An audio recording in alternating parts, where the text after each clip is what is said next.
Hello बच्चों। उम्मीद करते हैं आप सभी बढ़िया होंगे। आज मैं आप लोगों के डिमांड पे क्लास टेंथ साइंस का चैप्टर नंबर टेंथ, जो कि हमारा फिजिक्स के लिहाज से देखा जाए तो चैप्टर नंबर फर्स्ट है, लेकिन साइंस का हमारा चैप्टर नंबर टेंथ है। आज हम लोग वो चैप्टर स्टार्ट करने वाले हैं। बेटा, उस चैप्टर का नाम क्या है? उस चैप्टर का नाम है प्रकाश, परावर्तन एवं अपवर्तन। यानी आज हम लोग लाइट को पढ़ेंगे, लाइट के बारे में डिटेल से पढ़ेंगे। तो आइए हम लोग चैप्टर का सबसे पहले नाम लिखते हैं।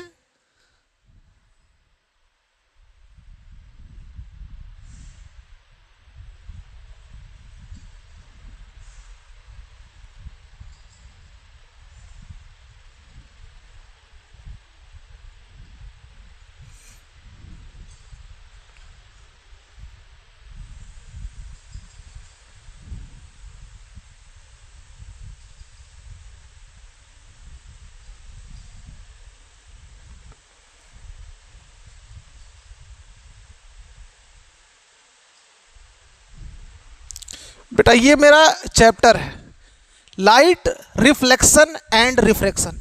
जैसा कि आप लोग चैप्टर के नाम से ही तुरंत आपके दिमाग में प्रश्न बन जाता है कि सर चैप्टर का नाम है प्रकाश, परावर्तन एवं अपवर्तन। तो एक बात बता दीजिए सर, ये प्रकाश क्या होता है, ये लाइट क्या होता है, और सर ये परावर्तन और अपवर्तन सर ये क्या होता है? ये तो हमको कुछ पता ही नहीं है।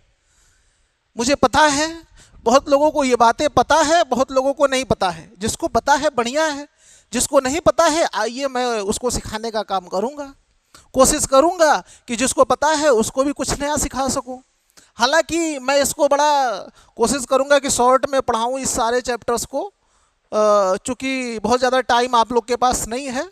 तो कोशिश करेंगे कि आज ये चैप्टर कंप्लीट हो जाए। आज नहीं हुआ तो हम लोग कल कंप्लीट कर लेंगे। तो बेटा, प्रकाश को सबसे पहले लेके हम प्रकाश को डील करते हैं। लाइट क्या है, प्रकाश क्या है?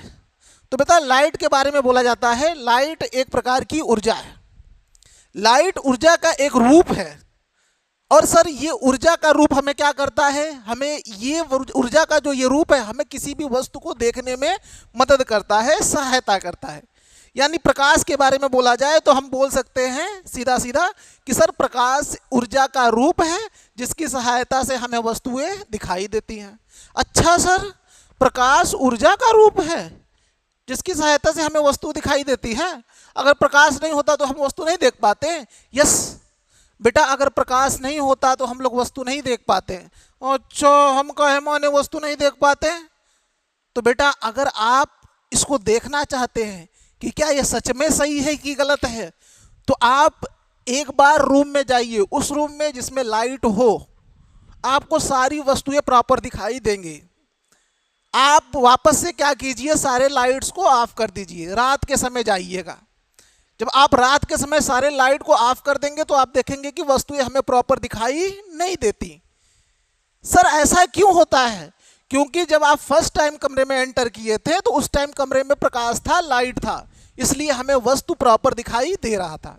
एक्चुअली में बेटा होता क्या है, यहाँ पर जब लाइट किसी वस्तु से टकरा के वापस मेरी आंख पे आती है तो वस्तु हमें वो दिखाई देता है। यदि उस वस्तु से टकरा के लाइट वापस मेरे आंख पे नहीं आती तो वो वस्तु हमें दिखाई नहीं देता। इसको हम लोग और डिटेल में पढ़ेंगे कि कैसे प्रतिबिंब बनता है, कैसे प्रकाश टकराता है, तो उसको हम क्या बोलते हैं। जब लाइट को आप क्लोज कर देते हैं, ऑफ कर देते हैं, बंद कर देते हैं, तो आप देखते हैं कि आपको वस्तु दिखाई देना बंद हो जाता है। यानी हम किसकी सहायता से देखते हैं? तो सर लाइट के। अच्छा सर, लाइट आप बोले हैं ऊर्जा का एक रूप है। मैं आइए पहले डेफिनेशन लिखता हूं।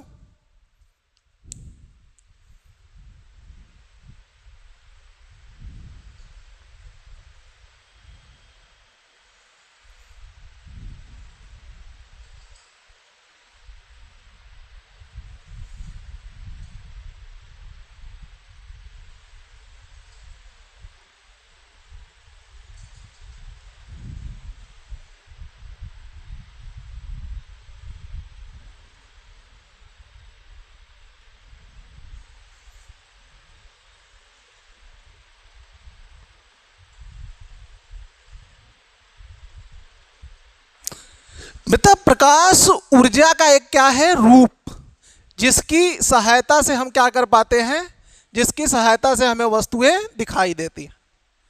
तो मैंने आपको क्लियर किया कि बेटा हम प्रकाश के सहायता से ही देख पाते हैं। अगर इसको आप लोग को प्रैक्टिकली देखना हो तो आप एक बंद कमरे में जाइए, एक बार लाइट ऑन कर दीजिए, एक बार लाइट ऑफ कर दीजिए, आपको दिख जाएगा कि हाँ सर लाइट के बिना हम नहीं देख सकते हैं। अब प्रश्न आता है सर प्रकाश ऊर्जा का एक रूप है, ये ऊर्जा क्या होता है? तो बेटा आइए हम लोग सीखते हैं, प्रकाश ऊर्जा का रूप है तो ऊर्जा क्या होता है। सर ऊर्जा आप ऊर्जा को 9th में पढ़े होंगे, आपके 9th में एक चैप्टर था वर्क एंड एनर्जी, कार्य और ऊर्जा, वहां पढ़ाया जाता है ऊर्जा क्या है। जो नहीं पढ़ा है वो ध्यान से देखे ऊर्जा क्या है।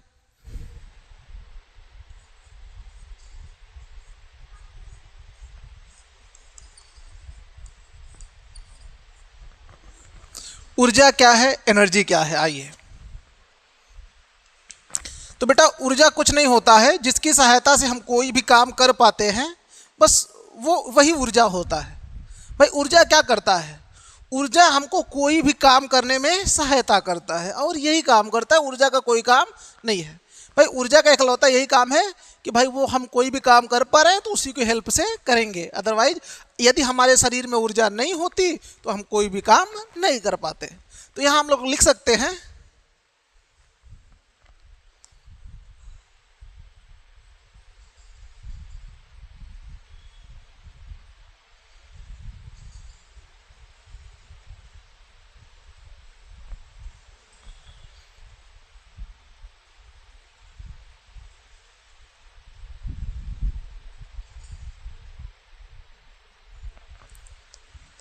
कोई भी काम हम जिसकी सहायता से करते हैं वही क्या कहलाता है, ऊर्जा।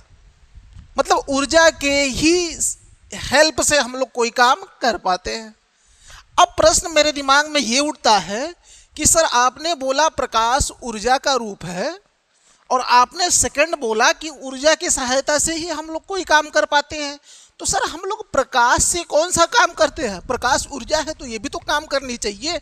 यस, प्रकाश से भी हम लोग काम करते हैं। सर प्रकाश से क्या काम होता है? सर प्रकाश से हम देखने का काम करते हैं, वस्तुएं हमें क्या होती हैं, दिखाई देती हैं। प्रकाश हमें वस्तु को दिखाने में मदद करता है, दिखाने का काम करता है, समझ पाए। अगर प्रकाश नहीं होता तो हम वस्तु नहीं देख पाते। तो ये मेरा हो गया प्रकाश। अब बात आता है प्रकाश के गुण कि सर प्रकाश का गुण क्या क्या है। प्रॉपर्टीज ऑफ लाइट, इसको हम लोग प्रॉपर्टीज ऑफ लाइट बोलते हैं। बेटा अब ये कौन कौन सी प्रॉपर्टी है लाइट के बारे में? तो सर लाइट के पास बहुत सारी प्रॉपर्टी है, जिसमें से हम लोग कुछ चंद प्रॉपर्टी पढ़ेंगे। पहला, ये कभी मत भूलिएगा कि प्रकाश हमेशा सरल रेखा में गमन करता है। बेटा प्रकाश जो है हमेशा कैसे गमन करता है? स्ट्रेट लाइन में, सरल रेखा में। इसका बेस्ट एग्जांपल अगर आप लोग समझना चाहते हैं तो मैं ऐसे समझा सकता हूं, ध्यान से सुनिएगा।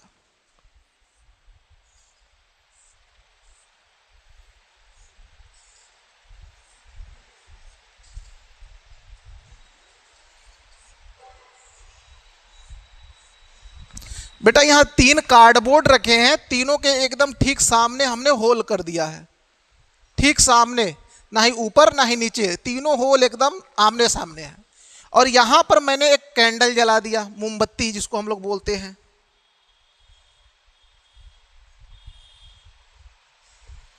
जब हम लोग यहां मोमबत्ती जलाते हैं तो देखते हैं रोशनी यहां से पास करते करते करते करते, यदि आप यहां से देख रहे हैं, यदि आप यहां से देख रहे हैं तो आपको वस्तु दिखाई देती है।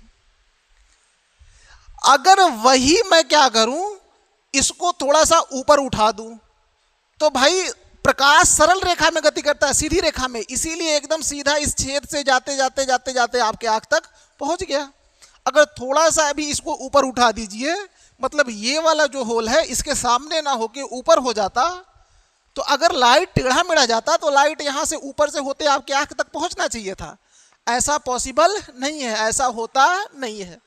जैसे ही हम लोग इसको ऊपर उठाते हैं, यहाँ जो भी बंदा खड़ा होता है देखता है, उसको वस्तु दिखाई नहीं देती।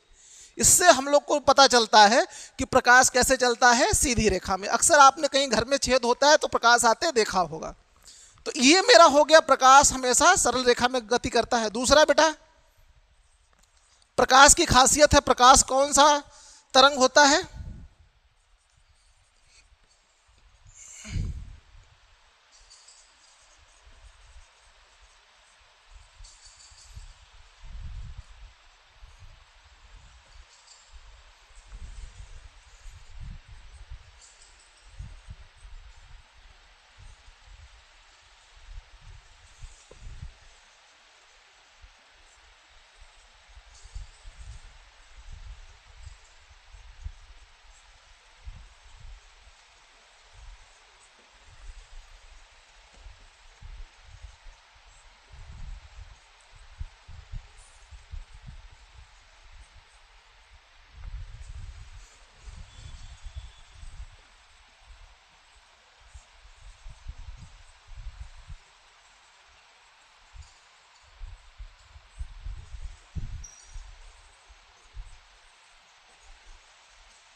बेटा जो प्रकाश है वो विद्युत चुंबकीय तरंग के रूप में व्यवहार करता है। कैसे व्यवहार करता है? विद्युत चुंबकीय तरंग के रूप में। अब क्वेश्चन उठता है, सर ये विद्युत चुंबकीय तरंग क्या होती है? तो बेटा ये विद्युत चुंबकीय तरंग की एक खासियत होती है। क्या खासियत होती है? कि इसको किसी भी माध्यम की आवश्यकता नहीं होती। ये बिना माध्यम के एक जगह से दूसरे जगह ट्रेवल कर सकते हैं, एक जगह से दूसरी जगह जा सकते हैं। तो वही मैंने लिखा है, प्रकाश एक विद्युत चुंबकीय तरंग की भांति व्यवहार करता है और इसको संचरण के लिए माध्यम की आवश्यकता नहीं होती। अब क्वेश्चन बनता है, सर ये माध्यम क्या होता है? ये माध्यम क्या होता है? बेटा हम माध्यम को कुछ इस प्रकार से समझ सकते हैं कि मेरा ऑयल एक माध्यम है, तेल, पानी हमारा दूसरा माध्यम है, एयर हमारा तीसरा माध्यम है। वैसे ही बहुत सारे माध्यम है। माध्यम का मतलब यहाँ जाए तो कुछ और है, वहाँ जाए तो कुछ और है, उसको हम माध्यम बोलते हैं। जैसे यहाँ हमारा एयर है, एयर माध्यम हो जाएगा। वैसे ग्लास में चला गया, कांच में, तो कांच माध्यम हो जाएगा। ये मेरा माध्यम है, तो इसको माध्यम की आवश्यकता नहीं होती है। मतलब ये निर्वात में भी चल सकता है। अगला थर्ड पॉइंट है,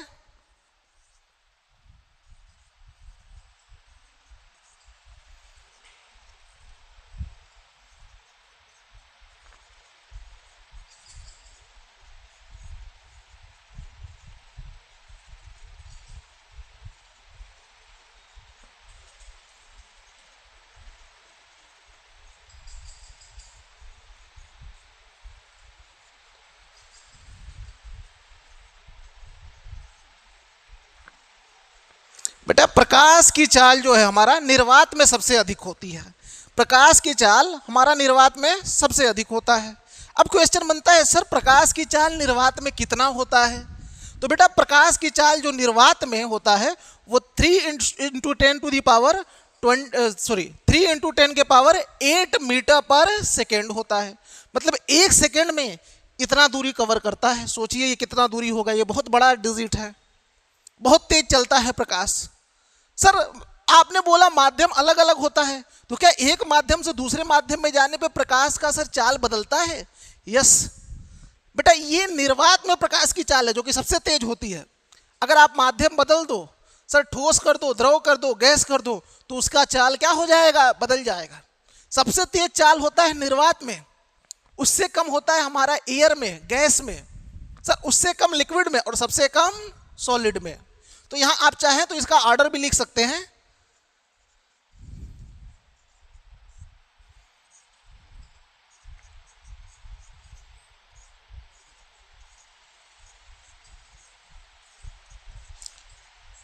ये प्रकाश का चाल सबसे अधिक कहां होता है, उससे कम कहां, और सबसे कम कहां, उसका ऑर्डर है, आप लोग देख सकते हैं। तो ये बात हुई हमारे प्रकाश की कि प्रकाश क्या होता है, उसका गुण क्या है। अब हम लोग डील करेंगे सर सेकंड प्रश्न से कि सर ये परावर्तन क्या होता है, और तीसरे प्रश्न से सर ये अपवर्तन क्या होता है। बेटा ये परावर्तन और अपवर्तन जो है ना, ये कुछ अलग नहीं होता, ये प्रकाश की घटना है। सर इन्हीं दो घटना को आपको इसी चैप्टर में पढ़ना है, किसके? प्रकाश की, जिसको हम नाम देते हैं परावर्तन और अपवर्तन। क्या होता है मैं इसको डिटेल में पढ़ाऊंगा। सर क्या प्रकाश की सिर्फ दो ही घटना होती है, परावर्तन और अपवर्तन, रिफ्लेक्शन एंड रिफ्रैक्शन? नहीं, ऐसा कतई नहीं है कि प्रकाश की सिर्फ दो ही घटना होती है। प्रकाश की बहुत सारी घटनाएं हैं, जिसमें से चंद घटना आपको पढ़ना है। सर कौन कौन सी घटना पढ़ना है? सर जैसे प्रकाश का परावर्तन पढ़ना है, प्रकाश का अपवर्तन पढ़ना है, प्रकाश का वर्ण विक्षेपण पढ़ना है, जिसको हम बोलते हैं डिस्पर्जन ऑफ लाइट। वर्ण विक्षेपण का इंग्लिश होता है डिस्पर्जन। और स्कैटरिंग ऑफ लाइट पढ़ना है। प्रकाश का प्रकीर्णन, प्रकीर्णन का मतलब होता है स्कैटरिंग। तो हम लोग को चार, ऐसे तो चार मैंने घटना बताया, इसके अलावा भी बहुत सारी घटना है, हम लोग को टोटल चार घटनाएं पढ़ना है। इस चैप्टर में ये दो घटना पढ़ना है, परावर्तन और अपवर्तन। और नेक्स्ट चैप्टर में हम लोग अगेन दो घटना पढ़ेंगे। सर कौन कौन सा? डिस्पर्जन ऑफ लाइट, प्रकाश का वर्ण विक्षेपण। फोर्थ कौन सा है? Scattering of light, of course, प्रकाश का प्रकीर्णन। तो ये मैं रब करता हूं और नेक्स्ट आगे चलता हूं। हम लोग लिखते हैं कि प्रकाश की घटनाएं कौन कौन सी है, हम लोग वो देखते हैं।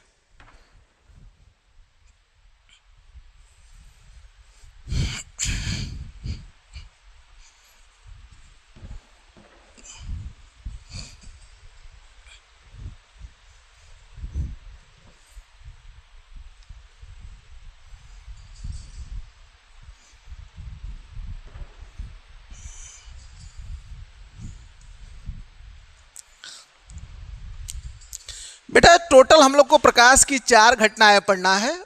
मैं सबका नाम डाल दे रहा हूं, फिर पढ़ाना स्टार्ट करता हूं।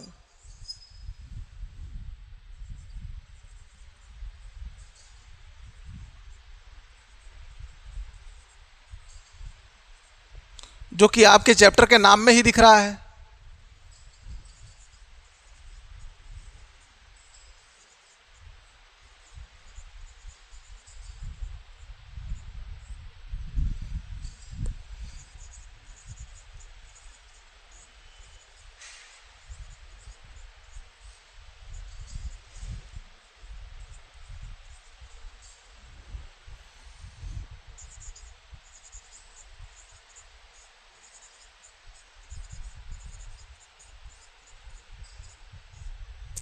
सबका मैं इंग्लिश लिख दे रहा हूं।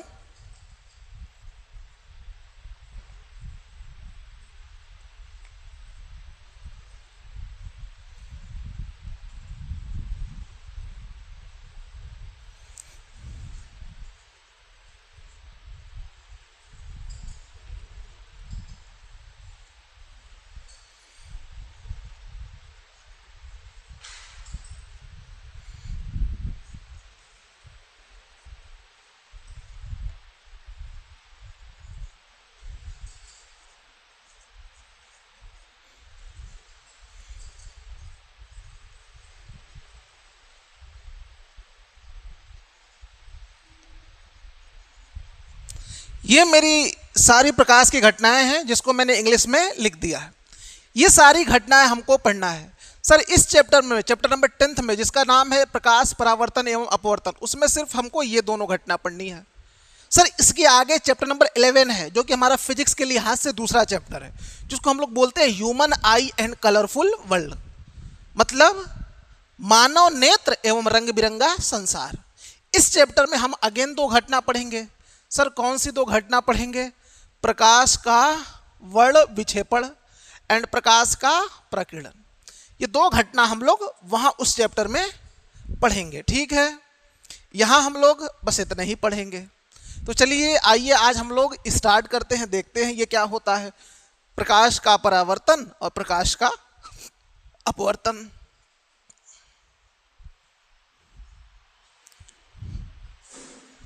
कहाँ गया?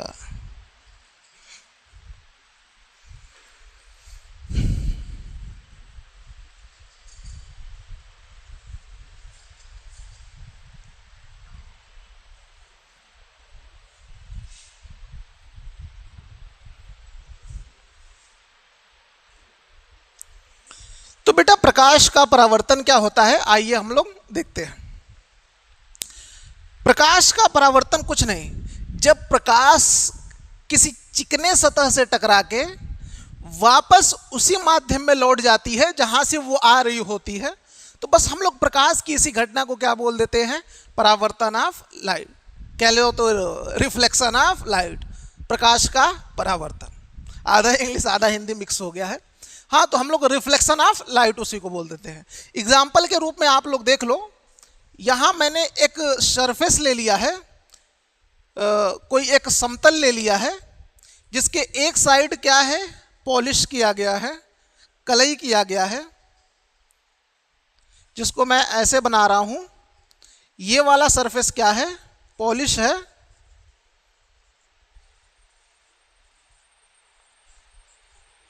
और ये वाला कौन सा है सरफेस, चिकना है, स्मूथ है।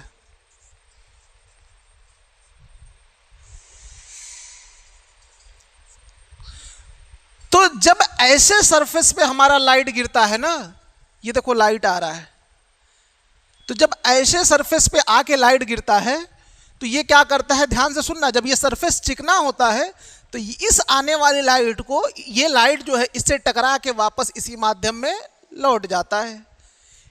तो जब लाइट आया और किसी चिकने सतह से टकरा के वापस उसी माध्यम में लौट गया, तो बस प्रकाश के इसी घटना को हम लोग बोल देते हैं परावर्तन ऑफ लाइट।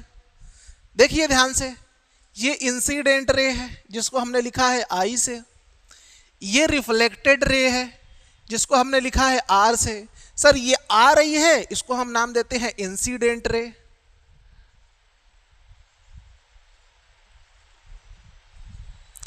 सर ये टकरा के चिकने सतह से वापस जा रही है, इसको हम नाम देते हैं रिफ्लेक्टेड रे। और बेटा ये जो पॉइंट है ना, ध्यान से सुनना, जिस पॉइंट, ये मेरा प्लेन है, समतल है, इसको हम बोलते हैं चिकना सतह, प्लेन, या हम इसी सरफेस को हम लोग बोल देते हैं रिफ्लेक्टिंग सरफेस। सर ऐसा क्यों, इसको हिंदी में बोलते हैं परावर्तक सतह, क्योंकि इसी सतह से टकराने के बाद लाइट का परावर्तन हो रहा है, इसलिए इसी सतह को हम लोग दूसरा नाम देते हैं रिफ्लेक्टिंग सरफेस, परावर्तक सतह। तो बेटा ये जो मेरा परावर्तक सतह है, ये लाइट परावर्तक सतह के इसी बिंदु पर गिर रहा है, तो इस बिंदु को हम लोग नाम देते हैं पॉइंट ऑफ इंसिडेंट।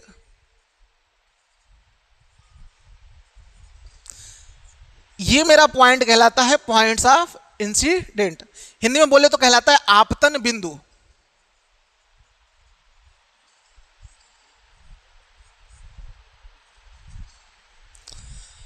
अब बेटा ध्यान से सुनना, ये मेरा आने वाला किरण है, आया, जिसको हमने बोला है इंसिडेंट रे, हिंदी में बोलते हैं आपतित किरण।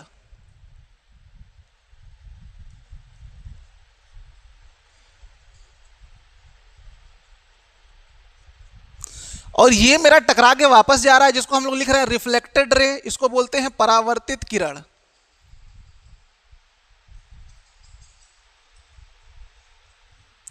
तो ये मेरा आपतित किरण है, वो मेरा परावर्तित किरण है। ध्यान से सुनना, जब कोई भी आने वाला प्रकाश किसी चिकने सतह से टकरा के वापस उसी माध्यम में लौट जाता है, तो प्रकाश की इसी घटना को हम लोग क्या बोलते हैं, प्रकाश का परावर्तन। ठीक है, अब ध्यान से सुनना, अब हमारा यहां पर परावर्तन के दो नियम है जो हम लोग को पढ़ने हैं। आइए मैं उसको पढ़ाता हूं। जो ये पॉइंट ऑफ इंसिडेंट है, हम लोग, या ध्यान से सुनना, ये जिस तल में है, ये जिस तल में है, मैं क्या बोल रहा हूं, ध्यान से सुनना, पॉइंट ऑफ इंसिडेंट, आपतन बिंदु जिस तल में है, तल का मतलब ये एक तल है, ये मेरा अगर देखा जाए तो ये ऊपर का हिस्सा एक तल है।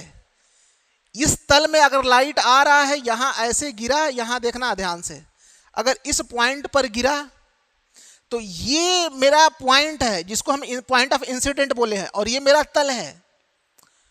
तो यदि मैं इस तल पर एक अभिलंब खींचूं, और वो अभिलंब कहां से होके पास करे, इस आपतन बिंदु से, यदि इसमें इस समतल पर एक लंब खींचूं, और वो लंब कहां से पास होके, सर वो लंब पास होके इस आपतन बिंदु से, जैसे ऐसे कुछ। तो अगर ऐसे पास होगा ये लंब, तो इसको हम लोग नाम देते हैं अभिलंब। हिंदी में बोलते, इंग्लिश में बोलते हैं इसको नॉर्मल। तो ये मेरा कहलाता है नॉर्मल। अब बात आती है प्रकाश के परावर्तन के दो नियम है। सर पहला नियम क्या है, ध्यान से सुनना। पहला नियम कहता है, ध्यान से सुनना, ये आपतित किरण, ये परावर्तित किरण और ये आपतन बिंदु पर अभिलंब तीनों एक ही तल में होते हैं। तीनों एक ही तल का क्या मतलब है? अब बड़ा यहां पे लॉजिकल बात है, ध्यान से सुनना। पहला नियम कहता है प्रकाश के परावर्तन का, आपतित किरण, परावर्तित किरण तथा आपतन बिंदु पर अभिलंब तीनों एक ही तल में होते हैं। सर इसका क्या मतलब है, ध्यान से सुनना। ये तो मैं समझ गया आपतित किरण है, ये तो मैं समझ गया परावर्तित किरण है, ये तो मैं समझ गया अभिलंब है, तीनों एक ही तल में कहां है? तो बेटा ये मेरा बोर्ड जो है एक तल है, देखो ये मेरा, इसके पास x, इसके पास ये y वाली एक्सिस है, ये x वाली एक्सिस है, दो एक्सिस से मिलके बना ये एक प्लेन है जिसको हम xy प्लेन बोल सकते हैं, समतल, xy समतल या तल बोलो। देखो इसी बोर्ड के प्लेन में ही तो मेरा अभिलंब है, I है और R है, तीनों एक ही तल में है। आप चाहो तो ऐसे ऐसे कोई भी एक चाकू लेके चौड़ा सा ऐसे काटो, देखो तीनों के तीनों आ जाएंगे, तीनों एक ही तल में है। अगर अगर अगर यहां देखो, ध्यान से सुना, अगर यहां मैं बनाऊं ऐसे कुछ,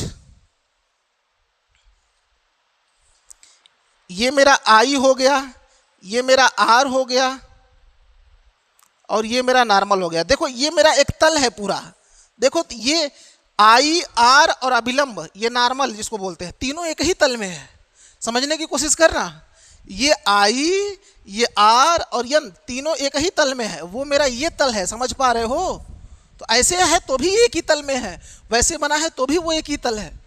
तो ये मेरा आपतित किरण, परावर्तित किरण तथा आपतन बिंदु पर अभिलंब तीनों एक ही तल में होते हैं। ये मेरा परावर्तन का पहला नियम है, नियम नंबर फर्स्ट। ठीक सर, नियम नंबर दूसरे के लिए हमको कोण देखना पड़ेगा। तो बेटा इसको हम लिखें आई से, क्यों? क्योंकि इस आने वाले प्रकाश को हम बोलते हैं इंसिडेंट रे, जिसका पहला लेटर है आई तो हमने लिख दिया आई से। ये जा रहा है उसको बोलते हैं रिफ्लेक्टेड रे, पहला लेटर आर है तो हमने लिख दिया आर से। तो बेटा ये आपतित किरण, ये अभिलंब के साथ जो कोण बनाता है इसको हम लोग बोलते हैं कोण आई, और जो ये परावर्तित किरण इस अभिलंब के साथ जो कोण बनाता है इसको हम बोलते हैं कोण आर। ध्यान से सुनना, परावर्तन का दूसरा नियम क्या कहता है? परावर्तन का दूसरा नियम कहता है कि सर कोण आई कोण आर के बराबर होता है। मतलब सर ये कोण आई को बोलते हैं, ध्यान से सुनना, इस किरण को बोलेंगे आपतित किरण, इस किरण को बोलेंगे परावर्तित किरण। आपतित किरण अभिलंब के साथ कोण बना रहा है, तो क्या मैं इसको ये नहीं बोल सकता आपतन कोण? यस, इसको मैं बोलता हूं आपतन कोण, इंसिडेंट एंगल। यहां रेज है या एंगल हो जाएगा, कोण को एंगल बोलते हैं। सर इसको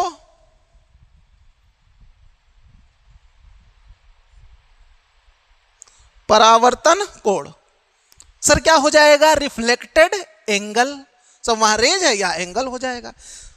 अब कहता है सेकंड लॉ कहता है परावर्तन का कि आपतन कोण तथा परावर्तन कोण एक दूसरे के क्या होते हैं? बराबर। मतलब दूसरा नियम कहता है कोण आई जो है वो बराबर है कोण आर के, और पहला नियम क्या कहता है? आपतित किरण, परावर्तित किरण तथा आपतन बिंदु पर अभिलंब तीनों एक ही तल में होते हैं। ये दो नियम है। तो आपके एग्जाम में क्या पूछता है, ध्यान से सुनिएगा, आपके एग्जाम में पूछेगा परावर्तन क्या है, नियम के साथ परिभाषित कीजिए। तो परावर्तन आए तो सबसे पहले ध्यान से सुनिएगा क्या लिखना है। जब आपतित किरण किसी चिकने सतह से टकराकर वापस उसी माध्यम में लौट जाती है तो प्रकाश के इसी घटना को हम लोग प्रकाश का परावर्तन कहते हैं। परावर्तन के दो नियम हैं। सर कौन कौन से? नियम नंबर फर्स्ट, आपतित किरण, परावर्तित किरण तथा आपतन बिंदु पर अभिलंब तीनों एक ही तल में होते हैं। नियम नंबर सेकंड, ध्यान से सुनिएगा, आपतन कोण परावर्तन कोण के क्या होता है? बराबर। सर एक बात बताइए, जैसे जैसे मैं आई को बढ़ाता जाऊंगा ऐसे भेजता जाऊंगा, आई को यहां ना करके ऐसे कर दूंगा, तो क्या परावर्तन कोण भी ऐसे होता जाएगा, बढ़ता जाएगा? ये आर की वैल्यू, यस, बढ़ता जाएगा। और सर यदि मैं इस आई को इधर करता जाऊंगा तो क्या आर भी इधर आता जाएगा? यस, ऐसे ही होगा। हम लोग करके इसको देख सकते हैं। अब मेरे पास है नहीं तो वरना मैं प्रैक्टिकल करके दिखा देता। तो ये मेरा परावर्तन है, परावर्तन के दो नियम है।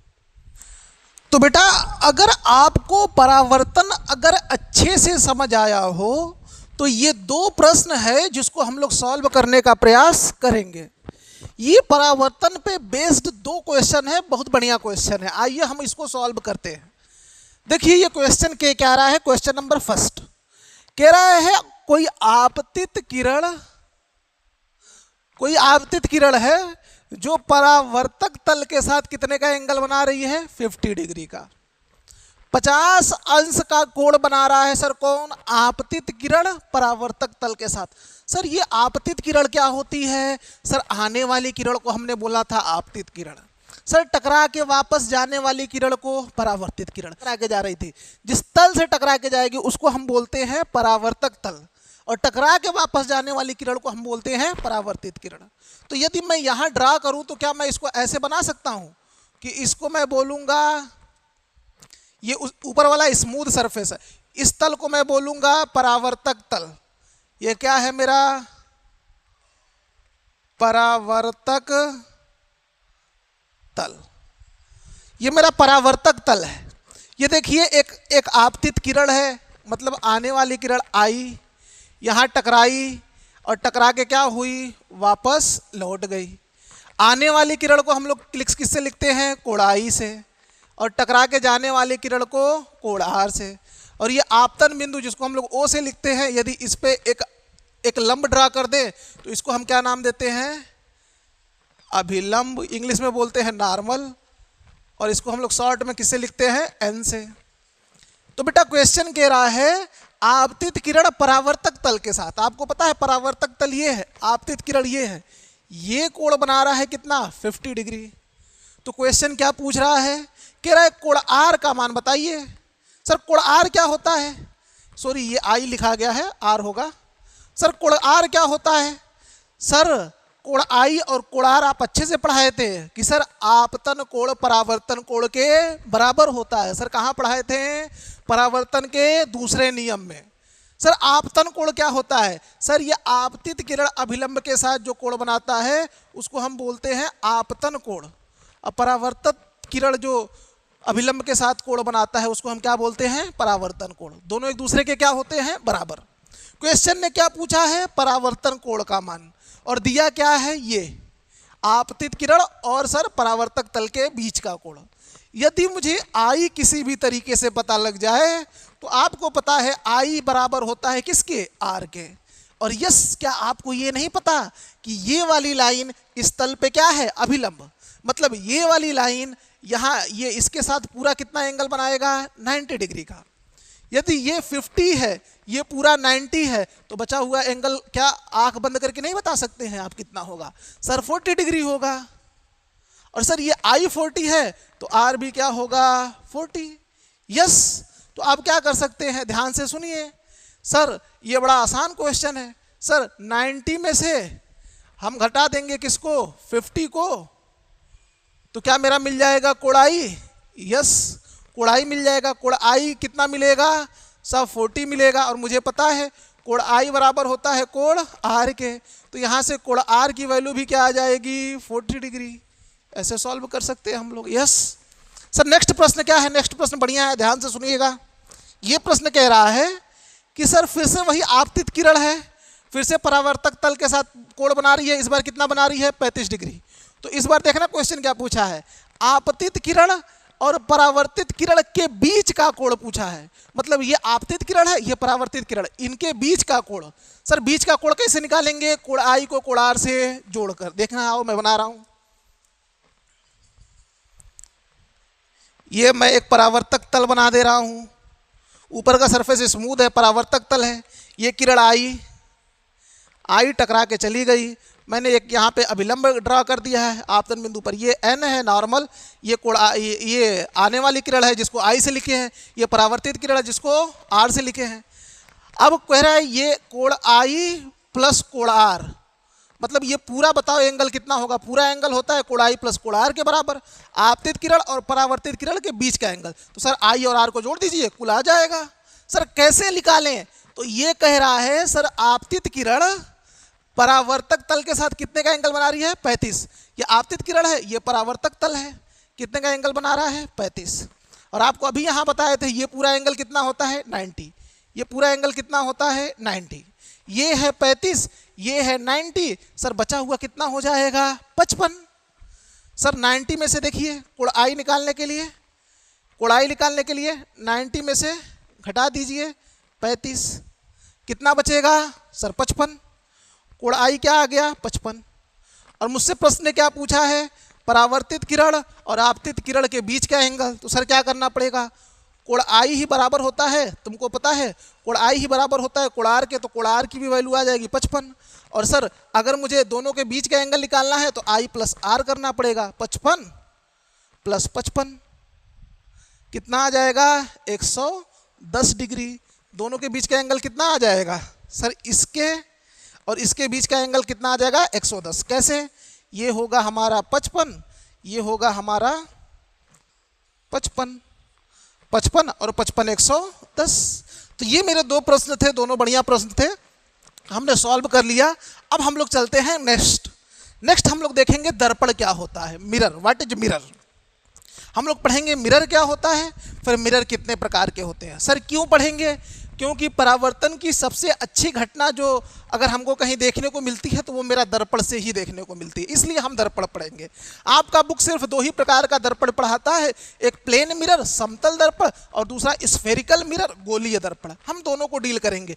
गोलीय दर्पण में भी दो प्रकार का पढ़ाता है, अवतल दर्पण उत्तल दर्पण, कॉनकेव मिरर और कॉन्वेक्स मिरर। तो हम लोग डील करेंगे, आइए आगे।